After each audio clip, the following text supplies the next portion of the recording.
Who are out in the lobby, please make your way inside, get some coffee and some water or whatever. My name is Daniel Truckey. I'm director of the Beaumier Upper Peninsula Heritage Center here at Northern. And it is my honor to those of you who are here and those of you who are streaming this live out there in the world and those who will be watching it forever on YouTube for the next 2,000 years, we hope, however long the cloud exists, we'll see. This is our 22nd Sonderegger Symposium here at Northern Michigan University. We have a day full of sessions about the heritage of the Upper Peninsula, both the physical and the cultural heritage and the preservation of those, and the importance to our future here in the UP, and to our past. This is the 22nd Sonderegger Symposium. It began in 2000, and we've had 22 starting today, and it's been an amazing thing. And one of the people who helped found it, Russ Minyagi, just showed up. Good to see Russ here. I'm going to give a short presentation, kind of an opening, before we go into our first speaker. And let me pull up my email here.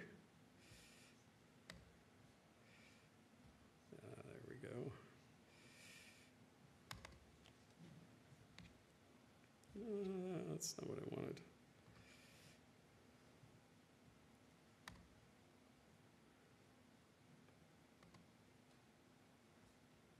Well, that's how we're going to do it, aren't we?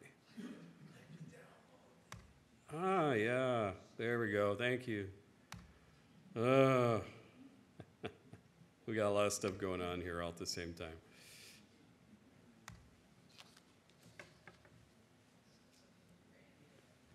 A couple of years ago, David Haynes, who runs the Rural Insights blog and website, asked if I'd write an article about preservation in the UP or some other topic of heritage. And I decided, you know,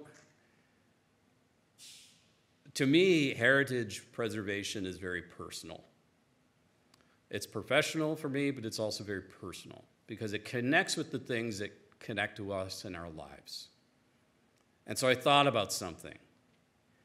And I thought about this barn. This image was taken off of Google Maps of a barn just outside of Watton on M28. And this barn, this was taken in 2018, and that was the state it was in. Since this was taken, I drove by it this summer, it's collapsed.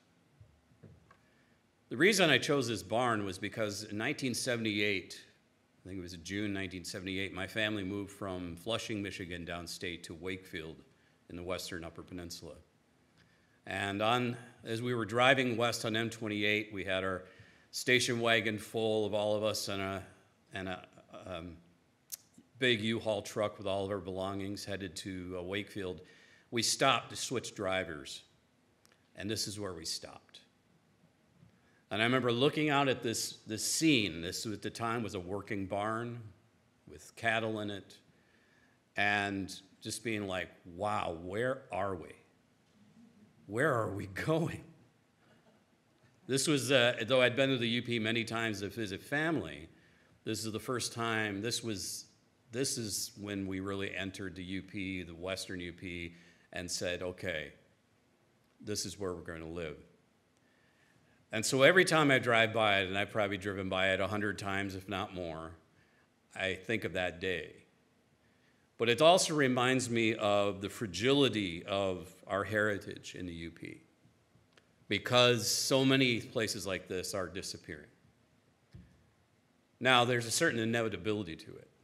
There's changes in technology, there's changes in economy, demographics. We all know that stuff as historians or even casual historians, that this is the UP story. But it does bring to mind, and part of the reason for doing this conference today is to really look at these things that are disappearing, the things that we're saving, why we want to save, and really to push this idea of a new Upper Peninsula, an Upper Peninsula that looks at heritage preservation as not just a nice thing to do, but a part of our future, as a component of our economy itself. And that is why I wanted to feature this. This building, some of you may recognize, some of you may have driven by it many times. This was right on the lake in Wakefield. This was the community building. It was built after World War I. It was the memorial building for the soldiers who fought and died from Wakefield. Wakefield at the time was a very prosperous mining community. At one point in time, their population was about 5,000 people. When we moved there in 1978, this population was down below 2,500 because the mines had closed. And this building largely had been mothballed. It was no longer really being used. There were components that were still being used. I only went in once for a play in the theater, and then they condemned it soon thereafter. And for many, many years, this was what some people would call an eyesore, and others this sad memory of the legacy of this community and how it was disappearing.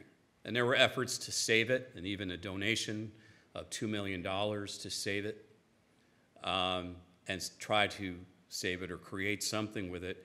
And the reality was the community just didn't have the financial means to do it. Not only to do it, to save it, but what are you going to do with it?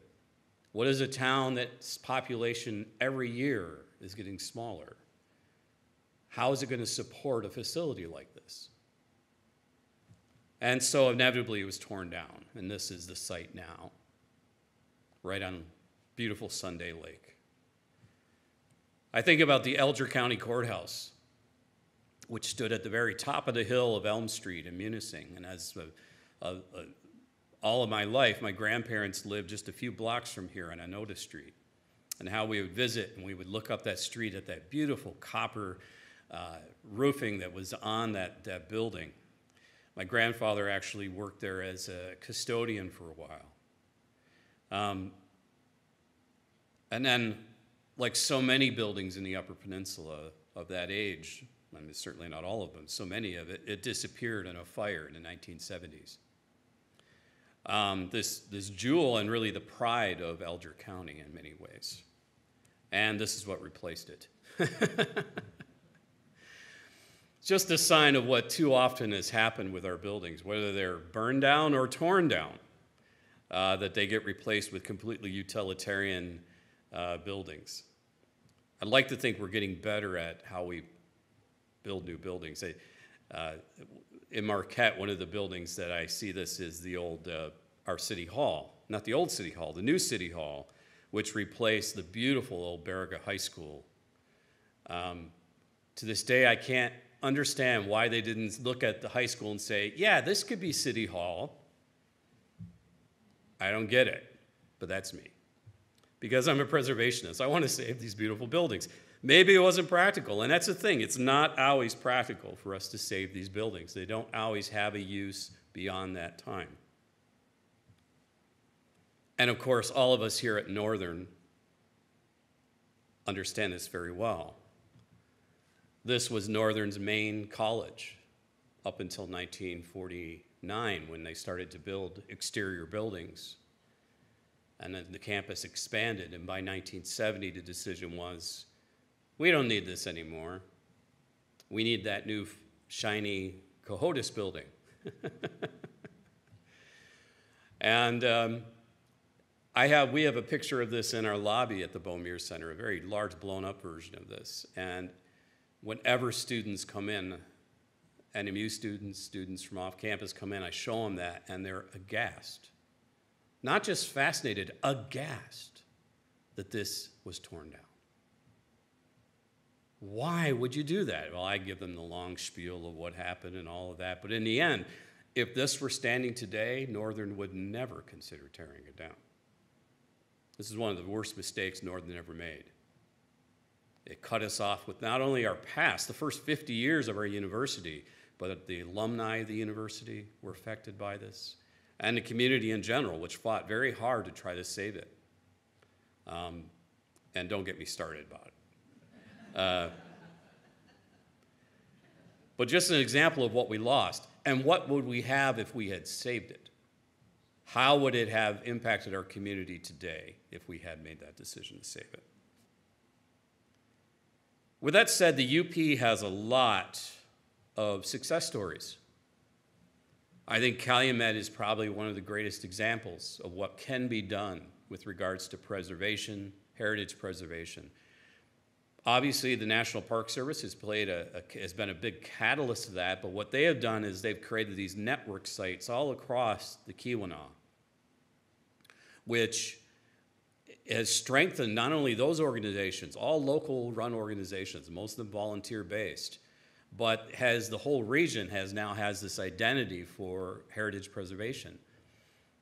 Before 1990, Calumet's future was very, very, very fragile and was, I mean, as certain as any other community in the UP that was in a similar situation.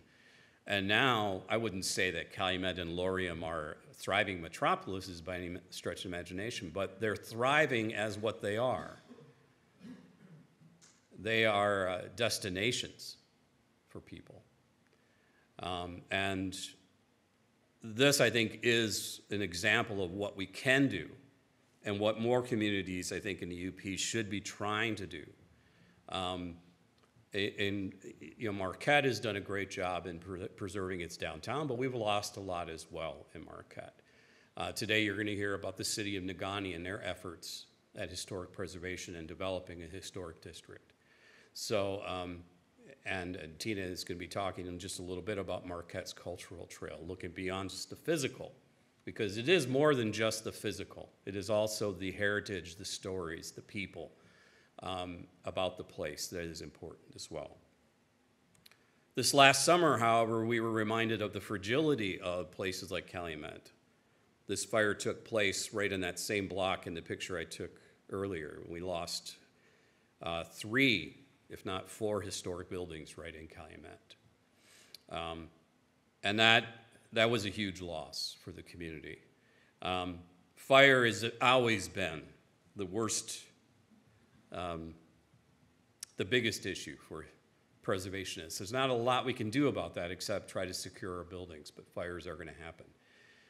But we need to think beyond that and think about how fire can be incredibly damaging, but just as much was the fact when they tore down the Italian Hall 2 blocks away from here with a wrecking ball.